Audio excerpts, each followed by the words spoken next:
Welcome to Proudly Said, where we bring bold voices and real stories together. I'm John Highland, Scouse, queer, and still trying to make sense of it all. And this space is for the stuff we don't always say out loud, though we probably should. Let's get into it. So I think this is the grandest venue I've been in so far. The fact that I am sat on a stage looking into the audience. Welcome to the episode of Proudly Said. Today I'm at the Epstein Theatre because we are talking to the General Manager of the Epstein Theatre, Anthony Proctor. But obviously that's not just what you do, but how are you? I'm really good. Welcome to the stage of the Epstein Theatre. It's amazing to be back open again and to welcome everybody back to this beautiful venue. So let me go straight back a little bit. You've been involved in theatre and performance for a very long time. I'm not that old. I didn't say it in that. I didn't mean to enunciate it in such a way, but that's just the way it came out. Sorry. I have a varied and exciting, and it's been a wonderful 20-year career. Yeah. Wow. So how did you start? Like, what did you get in? Like, how did you know you wanted to be on stage as well as wider array of just being involved in performing arts? Okay, well, that's really true. I never wanted to be on stage and I never wanted to work in this industry. Oh, wow. I wanted to be a vet. And so, and everybody kind of, I tell this origin story. So I did all my kind of schooling and my A-levels to kind of go and pursue veterinary science. Okay. But I was rubbish at chemistry. And so alongside kind of my wish to be, well, let's go back even further. My very, very first job was as a zookeeper in Southport Zoo. Wow. That's where I did my work experience, and they took me on as a volunteer. And, looking after chimpanzees and all that stuff. And that actually set me up for a lifetime working with actors. So, that's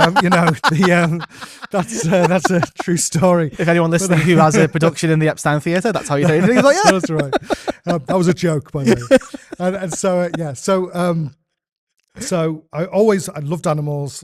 My family were very animal orientated, and I always wanted to. But alongside that, I was always in the school play. I was singing in church. I had a band as a teenager, and performance was always part of my life. I grew up in McGull, so Sefton's music service was absolutely phenomenal when I was in school. So I was in choir practice on a Wednesday night, and I was at Sefton's Jazz Orchestra as a male harmony vocalist during when I was in my late teens. And so there's no wonder that, I didn't revise my chemistry because I was always, performing somewhere. And so I got to the end of my first year of A-levels, and I kind of had a bit of a crisis period and said to what my do teachers, I do? I can't do this. What am I going to do? And my performing arts teacher, Mrs. Trainer, kind of spoke to me and said, Anthony, you're performing all the time. Why aren't you pursuing this? And I said, well, I want to be able to pay my rent every month. Yeah. And I don't want the lifestyle of a performer. Even then, at 17, I knew it was precarious profession. And I said, I want to be able to, have a stable life. And she said, well, why don't you think about it and try it out? And so I did my A-level performing arts course. I did the whole course in a year. Came out with my A, and then I got into drama school. I got into Arts Ed drama school in London. Wow. Well back then, you couldn't get a loan to do a drama school course because it wasn't a proper degree, even though it was a degree.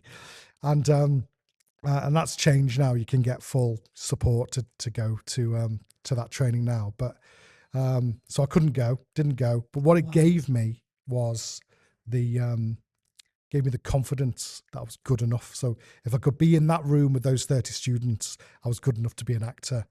And so I got a job at the Liverpool Empire. I started out as an usher. And it was a fantastic job with amazing people. And I was there for, 10 years, basically. Wow.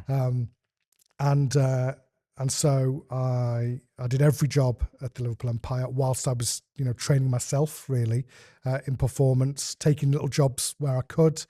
But the greatest thing was that I stayed in Liverpool and I was able to take advantage of all the opportunities that Liverpool offers. So we are an event city, and there were so many amazing things that, I was able to steward at Brouhaha International, or put the stage together at Liverpool Pride, or, everything kind of, every opportunity that I could jump into, I just did. And that gave me the foundation for the job I'm doing today.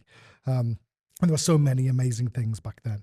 In between, because I've had the honor of being able to be involved with some of the things that you've mentioned in the past, and there's little things that always stick in my mind. Like one year at Liverpool Pride, when an act for some weird reason didn't end up going on stage, and you had to do damage control between the act and the stage organisers. So it's got all those different skill sets of what you do. So yeah, to end up then being the general manager of a theatre is everything. And even more recently, so we know that the Epstein had a period where it was closed for various reasons. We won't go into that, but in that period, you were working at say Helen's Royal, and you were doing the lights and everything, got stuck into every little bits and bobs. Yeah, absolutely. I think that was to do with my foundation in at the Empire, because I literally did every job I could do there. So if I could help with the get outs, setting down all of the equipment and making sure all of that was sorted out, I'd do that. And when I was a teenager, I went to Days High School in McGull, and if I wasn't performing on stage in the rock concerts, I was helping with the sound and the lighting. So I've always been involved in that, in all aspects of performances. And so, so at the St Helens Theatre Royal, I was there for about a year and a half. It was fantastic. I got to jump in and help with the follow spots. But even when I was here between 22 and 23, a technician couldn't join us for their shift. And so Jasper Carrott, the comedian, had ordered a follow spot operator, and we didn't have one. So I had to jump up and do it myself. So, I'm lucky in that kind of regard, because I'm a manager who can jump in. Yes. And in the theatre, it's a collaborative art form, and we all have to, every theatre in this city, all of the teams that work in those venues can all multitask and jump in and help. And so, that's just the lifestyle, and it's the role. We need to be able to be adaptable, and we need to know that, we are all working together to achieve the goal of putting the show on, and getting the show from, the opening curtain to the closing curtain, and whatever we can do to help with that, we do. So you kind of focus quite a lot on the behind the scenes production element. So I kind of want to ask, when it comes to the performing side of things, what's some of your favorite roles you've played? One thing I know that you've spoken about quite a lot of is when you did panto and your Ebenezer and stuff like that. Absolutely. So I love pantomime. I really love panto. I saw 15 pantos last Christmas. Do you tour? Do you tour panto land? I go around. So I didn't see a Scottish panto last year, but I saw loads of English, and I managed to go to see a Welsh panto at Theatre Clwyd. But I absolutely love the art form. I think it's incredible. It's fantastic. And I can't get enough of panto, basically. And I've had the privilege of directing and performing in lots and lots of pantos. And so, Ebenezer at the Morecambe Platform Theatre for Trio Entertainment, and 5 years of summer panto at the North Pier Theatre in Blackpool, where I played the lion in The Wizard of Oz, which was I can really, see you. Everyone says that to me. But it's, how amazing to give families and young children that experience. It's just wonderful. And panto is all about play. It's so fun, and there's you acknowledge the audience, and it's such a wonderful theatrical experience, because when it's done really right, the audience is so in with the story, and the characters come to life, and everybody, one of the most beautiful moments I've ever spent in the theatre. I directed Curtis Stacey as Peter Pan in Peter Pan, and he was fighting Chris Maloney as Hook, and it was a fantastic show, and they were both brilliant, and at the end they were fighting, you know, their big duel to the end, and Curtis dropped his sword, and a little boy shot up out of his seat, ran to the bottom of the auditorium, picked up the sword for Peter and handed it back to him. And Amazing. he was completely in the show. It was just, it sent shivers down my spine. And that is the power of theatre, because that little boy believed. And then, you know, he was a lost boy then for the rest of the show, you know. He was so in it. And so, you know, it's so wonderful to be able to do that. And so, yeah, so I'm so lucky. I've done so much in terms of, you know, lots of performance for young people, some fantastic plays, and also, you know, lots and lots of experience of being a zombie at Farmaggedon. You love Farmaggedon. Which we started in 2007. It's a phenomenal event. Yes. And it was, when I was, you know, in my early 20s, it was so good to, you know, it was so exciting to set something up like that, and, you know, to be involved. Now? Yeah, well, it started in 2007. So yeah. That was our first year. That actually does make sense. And I'm thinking like of one of the times I went with my first job in John Lewis, and I was like, oh yeah, I turned 18 then, so that makes sense. Yeah. Oh my god, so it's been going, nearly 20 years. It's only ever missed 1 year because of COVID. Yeah. Wow. Yeah. Massive. So you were part of like that initial setup? Yeah, so I was part of the original there was 12 actors when we began. Because like one house, and, one house, and we all had to do a 2-minute monologue, basically performance. So it took 24 minutes to get around the 12 actors. Oh, I see. And so it took 24 minutes to get around the experience. And my job was I was the lift operator. So we had a contraption which moved left and right, and I had to basically I split up the groups. Right. So at the very start, groups of 12 would all get into my lift, take 2 minutes to get from one side to the other, then I'd let them out, and I'd go back and pick up the next group. Yes. And that means that everybody would always be 2 minutes away from each other. Well, that's the theory anyway. And so I had to go in, do my little, you know, scare them, and bang on the lift walls, and bits and bobs. But you know, I did my job. That you know, in those early years, we had loads of celebrities came to experience it. It was really successful. You know, we had Pete Price in there one day, and that's the first time I ever met Pete properly, and he won't mind me telling this story, but I did a really good job and scared his producer. And his producer was so scared he jumped and knocked Pete in the face with his microphone. And so, is that when he chipped his tooth? That's when he chipped his tooth. Yeah. I know that story very well. I don't accept any liability for that being a great zombie, let me just tell you. But yes, you heard it here first. And Proctor's the reason why Pete Price chipped his tooth at Farmaggedon. That's right. But I'm just that scary, you know. And so we had phenomenal times at Farmaggedon, and I felt so lucky to be able to go back and work there again between 2019 and 2021. And I only left there because I got the opportunity to work here. Yeah. You know, to run a theatre is my absolute dream job. I fell in love with programming when I was at the Unity Theatre for a while as their marketing manager. Had 3 years there, and it was fantastic. We were producing. We were, you know, that venue is supported by the Arts Council, and so I got to learn about the industry from that side, and it was just it was a fantastic experience. But and so I was able at the Unity to kind of find shows and bring them to the venue. I completely fell in love with programming, and then when I got the opportunity to come over here. To do that role and to work with those amazing artists that were touring around the country and to bring fantastic entertainment into Liverpool. That is just, you know, it's what gets me out of bed in the morning. You know, I find really interesting. So definitely when you think about theatre in Liverpool, you immediately think of the Empire, you immediately think of the Everyman Playhouse. I feel like the Epstein and the Unity are a different type of offer, and I think people have only realised what was missing was when it closed. So I mean, like, because I'm aware of productions where like there just isn't I don't know if it's to do with the stage or the audience, the size of the theatre, that there's nowhere for them to go in Liverpool. So it just shows that what you can bring and what we were missing out on. Exactly. And that's what you're finding. Yeah, no, absolutely. And I made the argument when we made that sad decision to close. When we had to close, I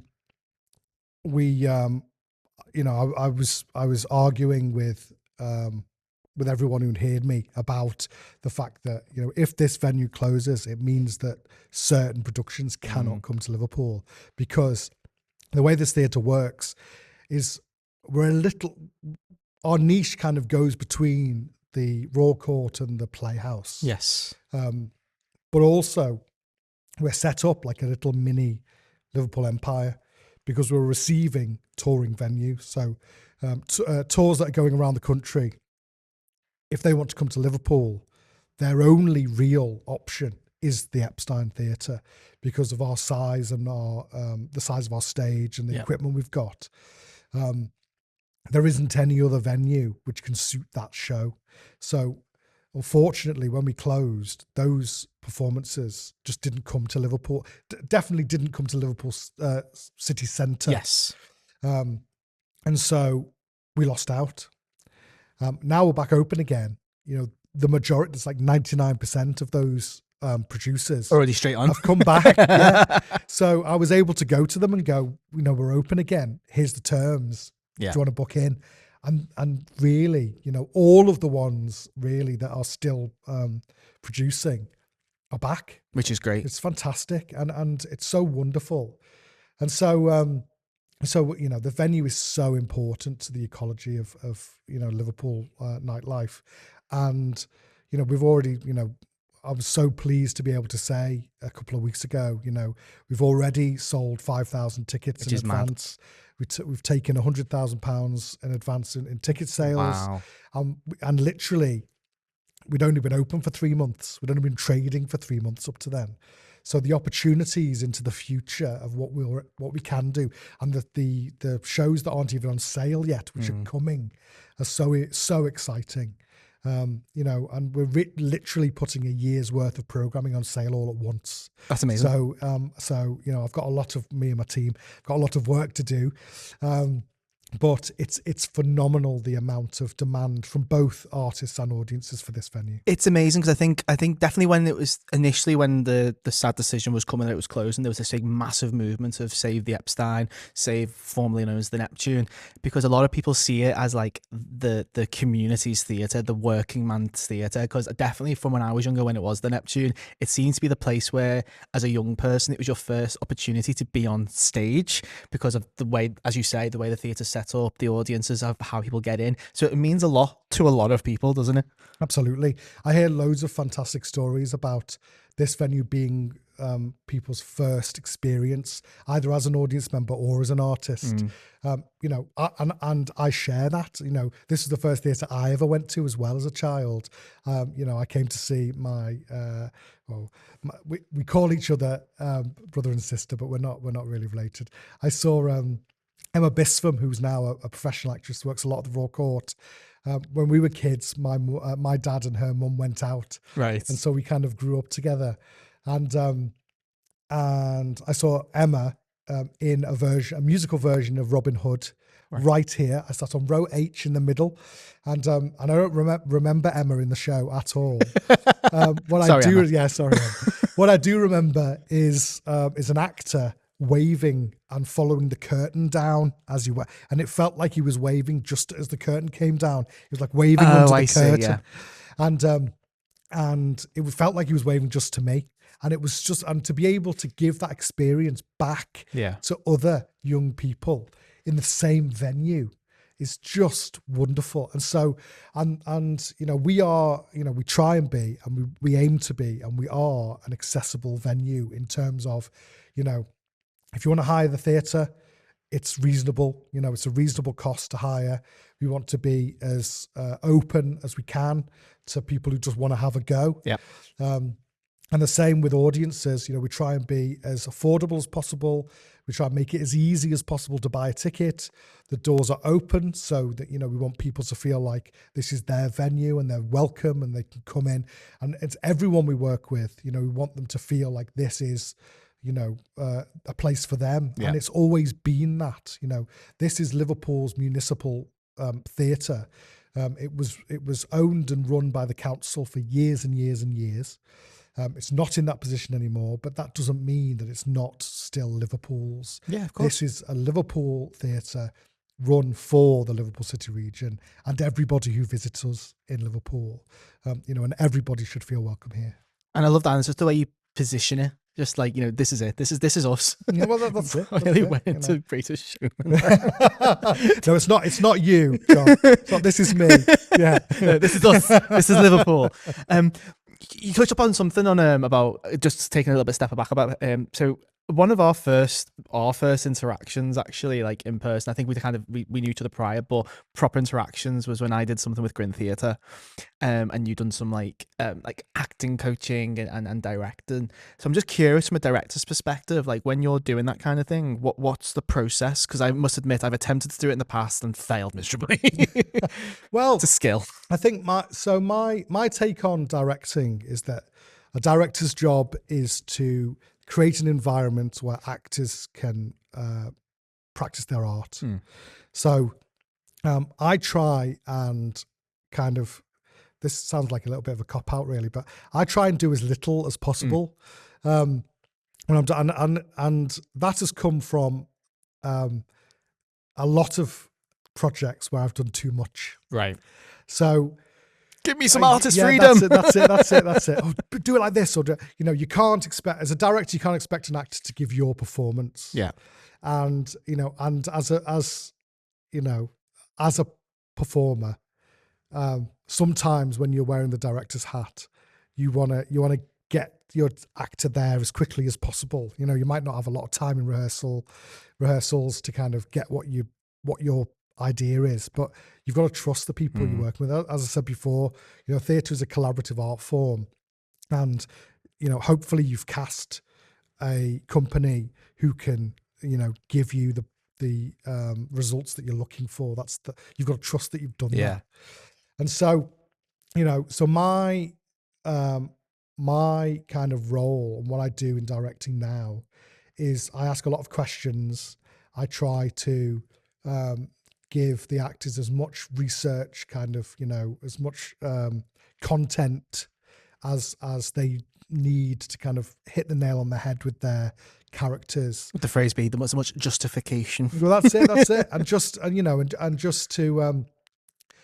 to make sure that those relationships between, in those scenes are right, and the stakes are high enough, and all of those things to make something fly. The last thing I directed properly was I directed The Fear and Misery of the Third Reich by Bertolt Brecht at the Liverpool Theatre Festival. That's a mouthful. Which I also worked on during COVID with Bill Elms. And so it was fun. I had an amazing cast of people. Reg Edwards, who's just been on at the Everyman, a fantastic play by Billy Collins. And so just phenomenal cast of people. And that play is like 24 mini plays. Right. Okay. So each scene is its own special thing. And it's basically, it was Hitler's, no, it wasn't. It was Bertolt Brecht's warning to Europe about Hitler. Right. Okay. I see. And we were able to do it at the bombed out church in a venue. Oh yeah, of course. That was literally blitzed. Yeah, that's so it was that's really very meta. It was really, that's really incredible to do. Yeah. And so the scene where we were doing the play, enhanced the play, and the actors, I was able to just kind of go, this is where we are, this is what we're going to do, and go for it. And I might say, oh, can you all move this way to the left a little bit, or on this line, let's make that bigger and let's see what that feels like. But apart from that, there's not a lot of, apart from being the team leader of that project, there wasn't a lot of actual kind of direction.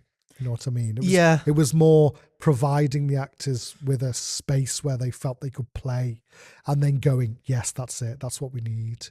and then let's move on and let's put it all together and let's do it. And a lot of that project was, we actually rehearsed here in the bar, and then from then we had a day in the space, and we kind of spaced everything out, ran it, and then we did it. So That's amazing. it was incredible, and I do really love directing, I have to say, but I think my future is in producing.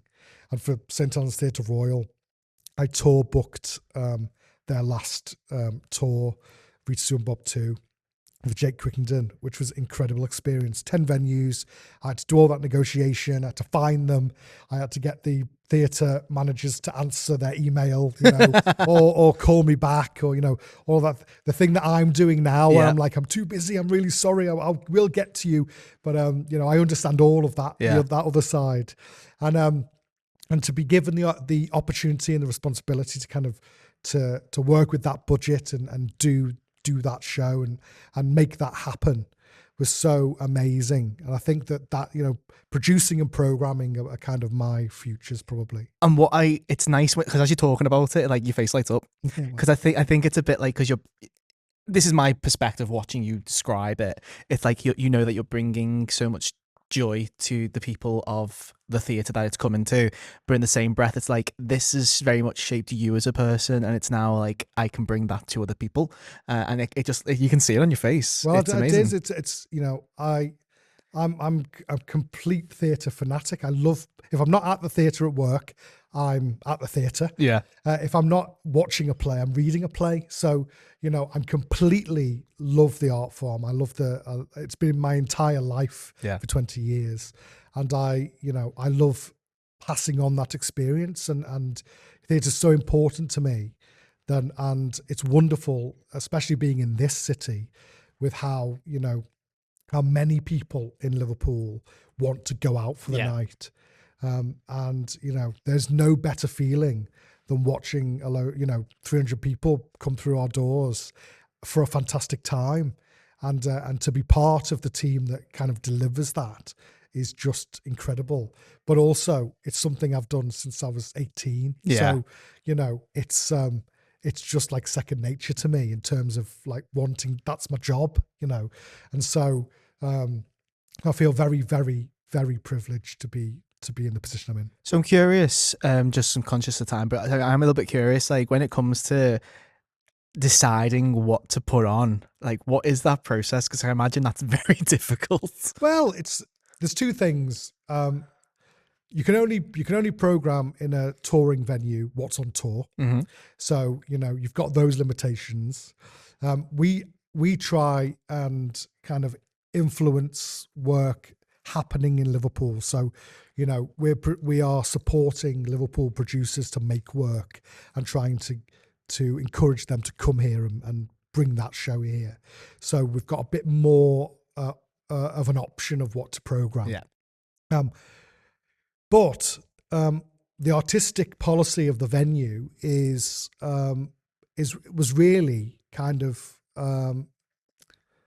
created in a logical way, because the venue tells you what it needs to be. So the Epstein was opened in 1915 as the Cranes Music Hall. Okay. It quickly developed into the Cranes Theatre, and it was built for music.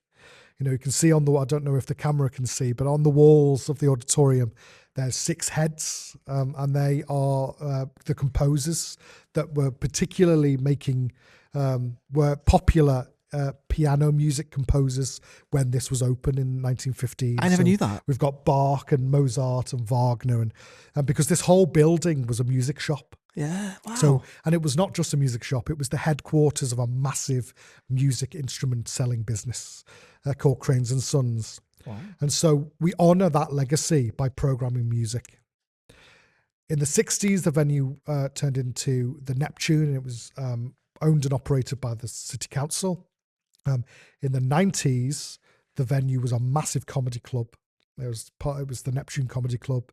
It was so successful, and all of those amazing 90s comedians that are all megastars now all cut their teeth on the UK comedy circuit, and this venue was a very important part of that. So we program stand-up comedy and comedy performance here to kind of link you with that legacy. And then throughout the build, since the 30s, this theatre has been a community theatre for community shows and a professional stage for professional theatre. And also, as we said before, you know, a gateway for young people to start becoming theatre goers.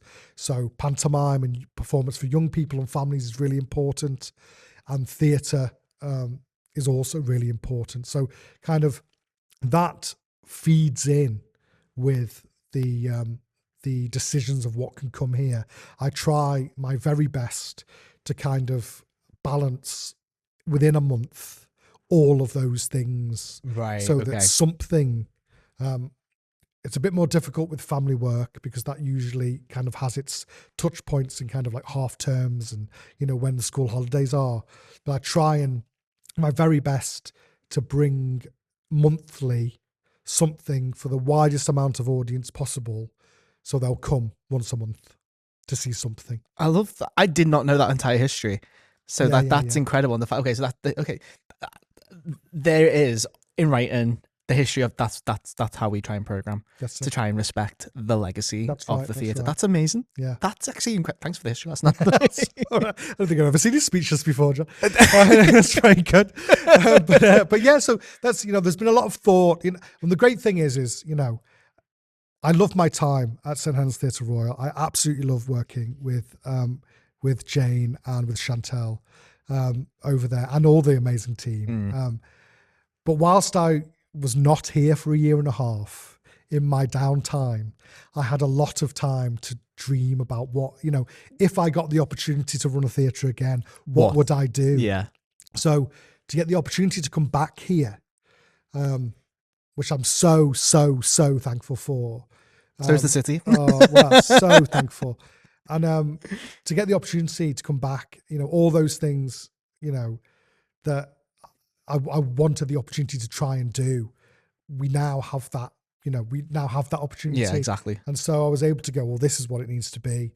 And, you know, and in my first few weeks, I was able to kind of pencil out an artistic part. It's not finished. It's not, you know, it will always be, you know, developing as we go, as we grow as an organization. But I think what's important is that we've got a starting point. Yeah. And we now know kind of, you know, what we want to do. And we can see the early part of that is working because we've had fantastic reactions from our audiences and from the artists that want to come here. I think the proof is in the pudding. Like the fact that, you know, the success is there from a monetary perspective, from the fill out to the state. I want to say stadium then. Yeah, this is the stadium. And the fact that you've got productions left, right and centre coming up. But, and I feel like this, my ending question tends, you might have just answered it, but there might maybe a different answer. I try and put on the spot my guests of like, if they could think of one thing that screams to them Liverpool, and it can be a thing, a person, a song, a food, whatever it could be, what would you say? And I feel like you might have just answered the question. And it can't be Bat Out of Hell. No. I think I've done very well speaking to you all this time without mentioning Meatloaf. And so I think the thing that screams Liverpool to me is you only have to look like you're unsure about whether to turn left or right here. And then somebody will go, "You're right, mate. Do you know where you're going?"